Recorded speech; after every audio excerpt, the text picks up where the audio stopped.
technologies often get developed for different purposes from those which they ultimately get used for. Sometimes it is the confluence of more than one technology that enables a product.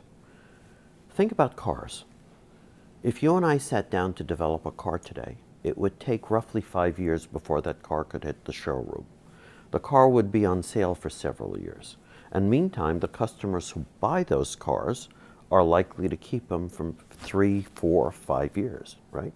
So the lifespan of the product is somewhere between 8 and 12 years. That's a long time in terms of electronics. Electronics go obsolete every year, if not sooner, right? Moore's law ensured that.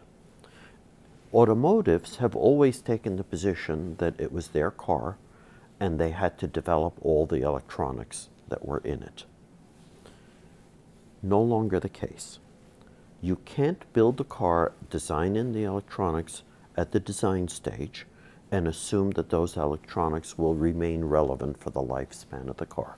Now, you couldn't have solved this problem 10 years ago, because what it really required was the advent and evolution of cloud services on the one hand, and the ubiquity of something called 4G LTE, long-term evolution 4G, which has now become ubiquitous because everybody has it for their smartphone and for their tablet.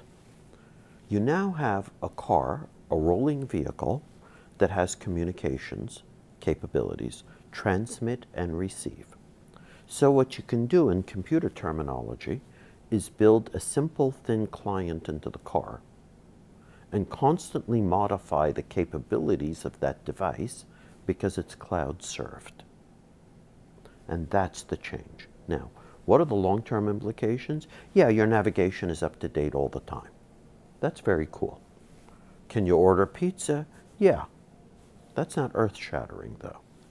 What is earth-shattering is, one day there will be sensors in the highway that detect traffic patterns, that detect traffic volumes, density, all of those things. One day there will be sensors in the road that steer your car for you. And it is the cloud service and the 4G LTE or its further evolution that will enable things like driverless cars en masse. So there has been a bit of a space race. Apple went and recruited BMW and Mercedes, so they clearly captured one level. Google, what's the... well, Apple convinced both Mercedes and BMW to go with them. The issue with Apple is that iOS, which is their operating system, tends to be a very, very tightly constrained system. Apple puts their imprimatur on just about everything. Google with Android is a little more open. And Google has always been there with Audi. Audi and Google did their deal several years ago. Audi was the first car that started to build a thinner client and rely more on cloud-delivered services. Since then, just in the last few weeks, General Motors has signed on with Google, Hyundai, and Honda. And I believe several other automotives will go with Google.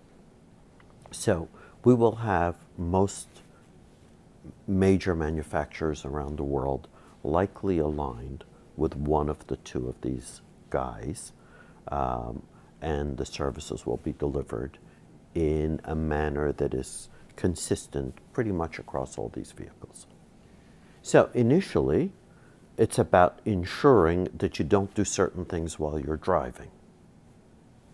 10 years from now, it's going to be about ensuring that you can do whatever you want while the car is driving itself. Tom Friedman has a great line. Today, if it can be done, it will be done. The only question is, will you do it or will it be done to you?